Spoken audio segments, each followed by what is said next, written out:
Today on Monkey Life, rescued capuchin Chuck goes outside for the first time. Her mobility is really good. She seems more confident and she seems way more relaxed in her environment as well. Hand-reared baby Loris Bobbi gets ready to graduate. I think we're at a crossroads right now. I think it's time to transition the baby into adult life. And Hanania's chimps have a lucky dip for their breakfast.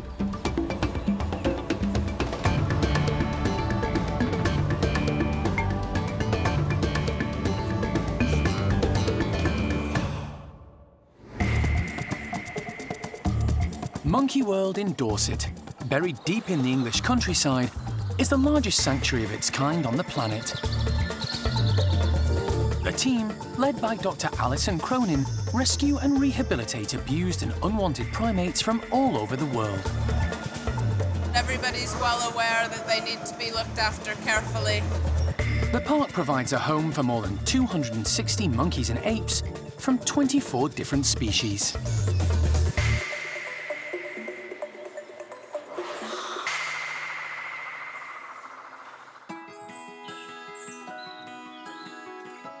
It's been 3 weeks since Alison travelled to West Yorkshire to rescue a female capuchin living in an outdoor cage in a backyard.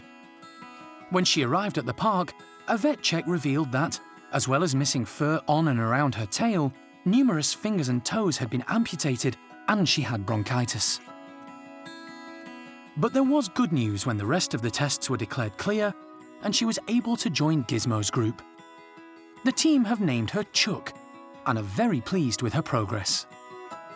Yeah, Chuck's doing really well. She seems to have pretty good capuchin behaviour. So in terms of interacting with the other capuchins, she's doing wonderfully. She knows how to flirt and make friends. And when they do have a bit of a squabble with her, she knows to be submissive and do all of the right things, which is really great. She seems to really enjoy the companionship. Early on, we did have to separate her overnight still, even when we were doing the introductions. And she seemed a little bit more unsettled. And as soon as you put her with another animal the next day, she seemed more relaxed. So yeah, she seems to really respond to the companionship. Along with male leader Gizmo, also rescued from the pet trade, the group is made up of 4 ladies. Chuck has now met them all, not as one big group, but individually. The introductions have taken place indoors, where the team have more control if anything gets out of hand. But so far, things are progressing well. One-on-one, it's really positive. We've seen some play sessions and lots of grooming sessions. So that's really, really positive. We're now trying to build it up a little bit, which with capuchins is the really tricky stage. They don't necessarily always build bonds, and although one-on-one, they're perfectly fine. So we're now at the tricky stage of trying to build on the group. Today, Donna is going to give the whole bunch outside access together. For Chuck, this will be a first. Her initial obstacle is getting through the flap separating the bedrooms from the outside. Once that's negotiated, she heads straight out. She's a little wary and wide-eyed at the large space in front of her.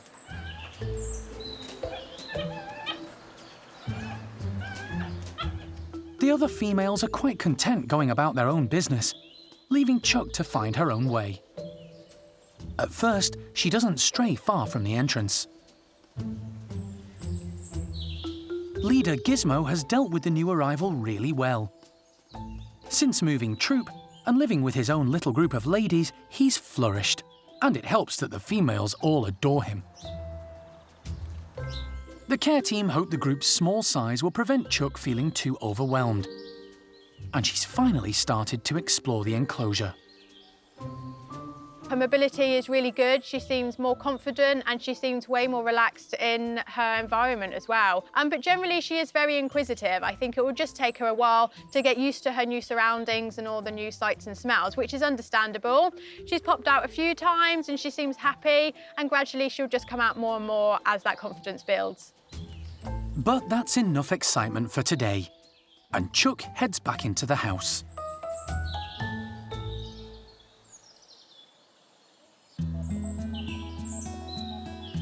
In the lemur enclosure at Malagasy, the troop are out exploring and foraging for food. But for the 11 residents, things are a little different today. In the last 24 hours, their home has had a bit of a revamp. We've strung up a lot of new ropes. We've had some feeding platforms made that we can hoist high up into the trees to encourage lots of sort of eating at height from the lemurs. We've got numerous new sort of baskets and things, again, that we've strung up on pulleys so that we can lower and raise them up into the treetops. And by having sort of raised platforms and bowls and baskets and things, we can basically spread the food out all amongst the treetops, which gives everybody good opportunity to get to food. And also adjusting their enclosure from time to time as well keeps things interesting. It keeps them exploring and interested and gives them something to think about. Along with the feeding stations, new ropes provide access points for otherwise hard-to-reach areas. These allow the more nimble members of the troop to explore even further. Those with reduced mobility still have plenty of easier options to feed. The enclosure is full of natural browse and plants for the lemurs to enjoy. And at this time of year, it's the brambles that provide a delicious bounty. Some of the lemurs are making the most of the juicy blackberries. Ring-tailed lemurs have tough, padded feet and hands, meaning the prickly thorns aren't a problem. The care team have also cleared pathways to give them access to the wild fruit. So ringtails are pretty opportunistic with feeding. They're quite keen on trying a lot of different things. But in the wild, when food becomes scarce in one area, they do spend a lot of time moving around to try and find another good source of food. And although they will travel in the treetops, it's quite common sight to see ringtails walking along the ground with their tails held up, sort of walking from one area to another in pursuit of food. So it's kind of important to have the same setup here. Plenty of action up in the trees, but also plenty of pathways and areas for them to walk around on the ground as well. All the Malagasy lemurs are actively exploring their new-look enclosure, including the oldest residents who've both recovered since recent visits to the vet. White Spot is now pain-free and eating normally after having an infected canine removed. And Houdini, who recently broke his left arm, is now moving around comfortably. It basically meant that he had to have some cage rest for a while, so he has had to be in the overnight pen with a different sort of friend every day as company, while he has had time to sort of start using the arm again as it was healing. We've seen gradual improvements. You know, he started putting the hand down from time to time, it kind of got better and better, and now we're at the stage where he's using the arm normally, so it seems like that's healed up really well, and he's back to exploring with everybody else and being a key part of the group. It seems the newly revamped enclosure is a hit with the whole Malagasy lemur family.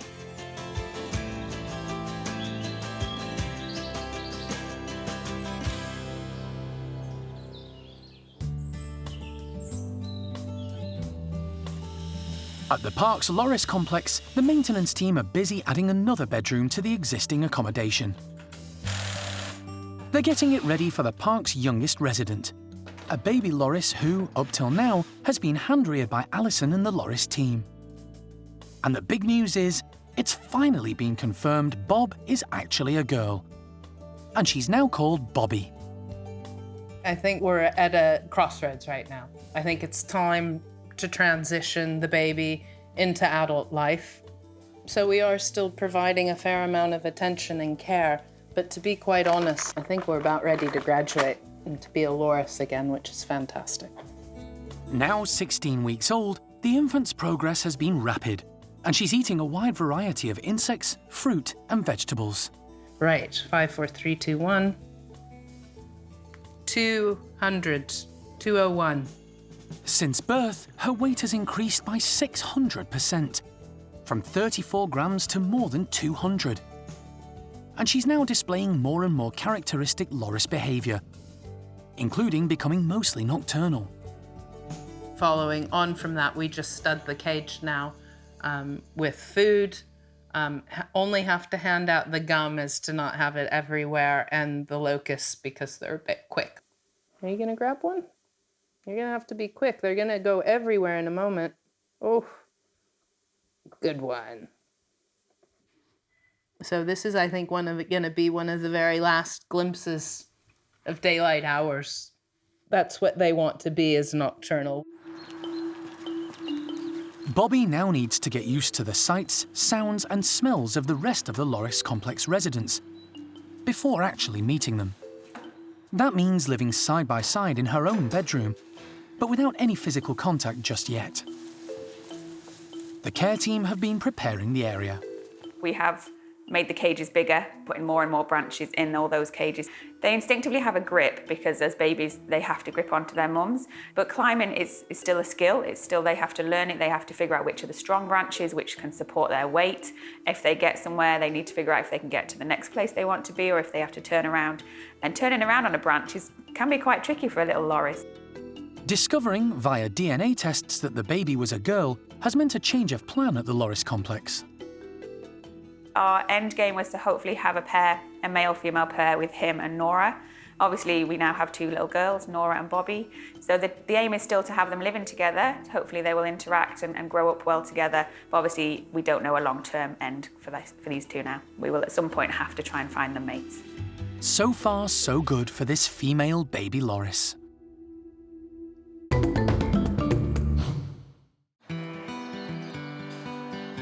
When the weather's hot and sunny, it's tempting for the primates to just lie back and enjoy it. But today, the primate care team are hoping to encourage the 19 chimps in Hananya's troop to be a bit more active. They're working hard to create an interesting and exciting diversion for them. The team are filling an empty pond in the enclosure with a mountain of straw.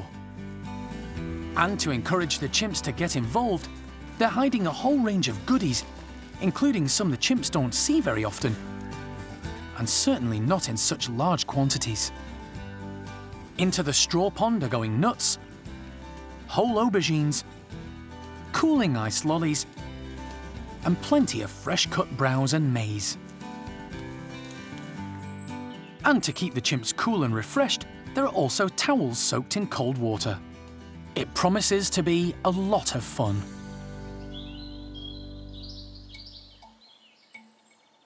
The group are let out, with alpha male Hananya leading the way. There's a lot of excited hooting as they work out there's something different in their enclosure. But despite their interest, they're a little cautious. Valerie checks things out from above, as does Honey. Even Hananya isn't sure. Everyone is wary of the straw. They don't know what could be lurking inside. Clinging to the hoses above them for safety, the chimps tentatively investigate what's below. Slowly, they start venturing into the straw. And then the foraging begins in earnest, with Arthur and Thelma burrowing enthusiastically. Shamak has found an aubergine. Arthur an ice lolly. Cookie a tasty yogurt drink.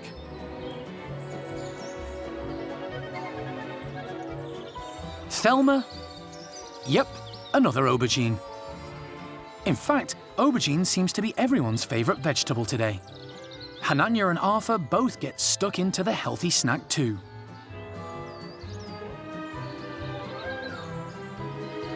The mountain of straw is like a giant lucky dip. The chimps forage for food not knowing what they're going to find next.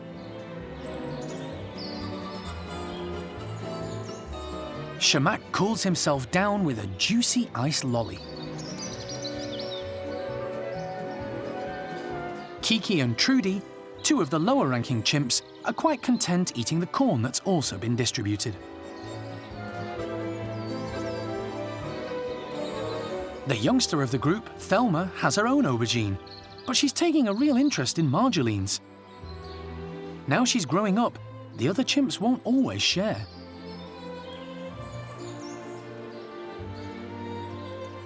There's plenty to go round, but squabbles still arise.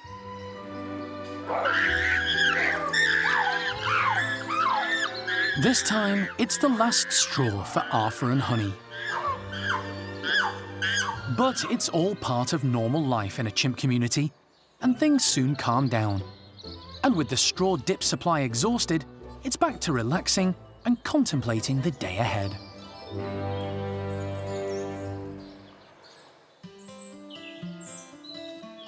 With autumn fast approaching, staff at the park have been turning their attention to more seasonal forms of enrichment for the primates. Over at the squirrel monkey enclosure, they've been preparing a spiky, delicious and nutritious treat for the group. Teasels full of edible seeds and covered with mealworms. Also on the menu are colourful rose hips, an excellent source of vitamin C. However, one pair of primates are conspicuous by their absence. Saki monkeys Desmond and Chloe. They have decided they'd rather not live with such noisy friends.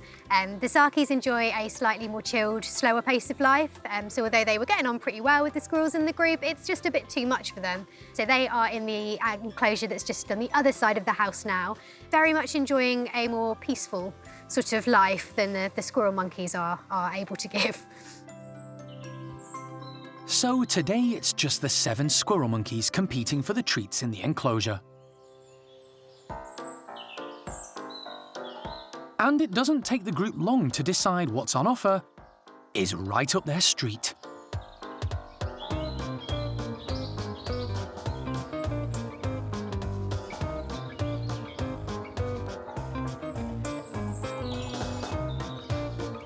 Three of the troop's newest additions, common squirrel monkeys Lucille, Logan and Lopez, who were rescued last year, are most enthusiastic.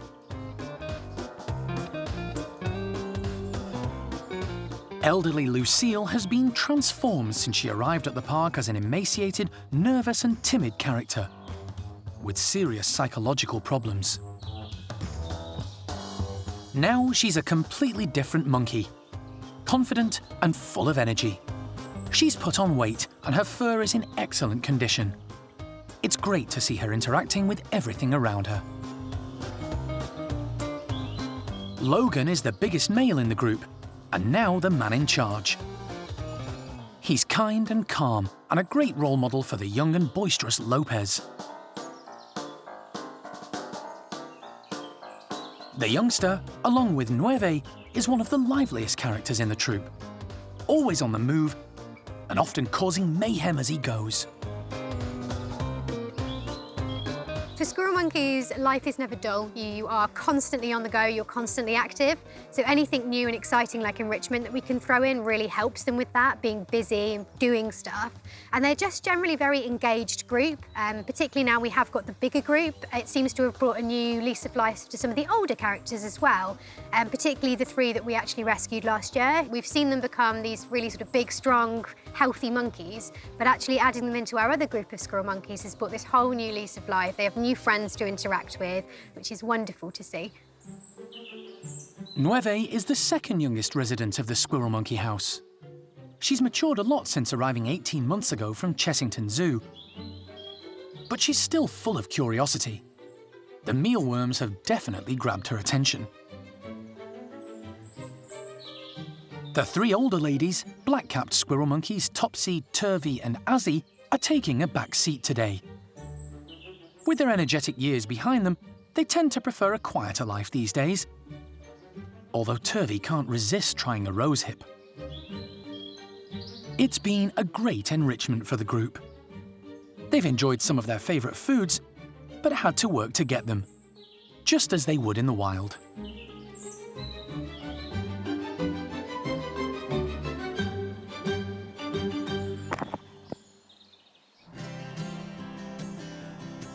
Monkey World aims to give the residents at the park as natural a life as possible, and the primates here continue to flourish. This year, along with baby Loris Bobbi, there was a woolly baby for Pakaya, a daughter called Enya. And Marmoset Ruby surprised everyone with quads, 2 of whom survived. Plus, there was an even more rare arrival. Red-bellied Gwenons Nia and Benny became parents to little Biff. They are the only known family of their kind in captivity. It's a bit of a voyage of discovery, not only for them, but for us too. Along with the births, there were other newcomers too. Youngster Hujan came to the park from Krefeld Zoo in Germany. found a foster mum in Roro, and joined Tuan's group. He's so confident. This is incredible for Hujan. Alison went to Thailand to rescue female chimp Nari, an old friend she'd met before. Hi, do you remember? Despite her previous life as a circus chimp and then living alone for more than 13 years, she settled well into Brian's group. She's just a really, really nice person and she doesn't want any grief. Nari displayed great social skills and an awareness of chimp society. She now spends her days with her new friends, enjoying the freedom of the outdoor enclosure. But another recent arrival struggled with the challenge of going outside.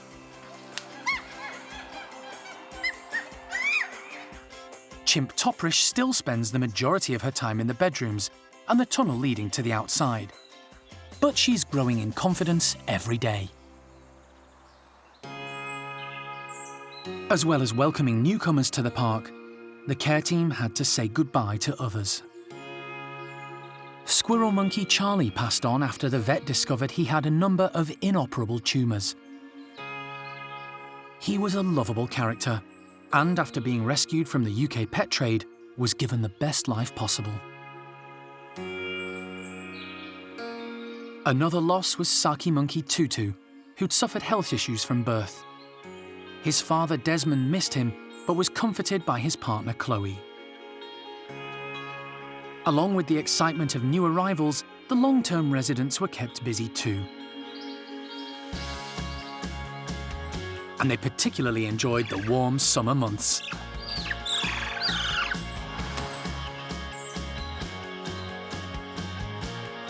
Bart's group loved their ice lollies. The bachelors solved their puzzle cubes. And the capuchins enjoyed a fur-rubbing frenzy. While the lemurs showed off their acrobatic skills tackling hidden breakfast treats. It's been an eventful year all round for Alison and the team, but there's no let-up. Alison's already working on new cases of primates needing the park's help. Who knows what next year will bring?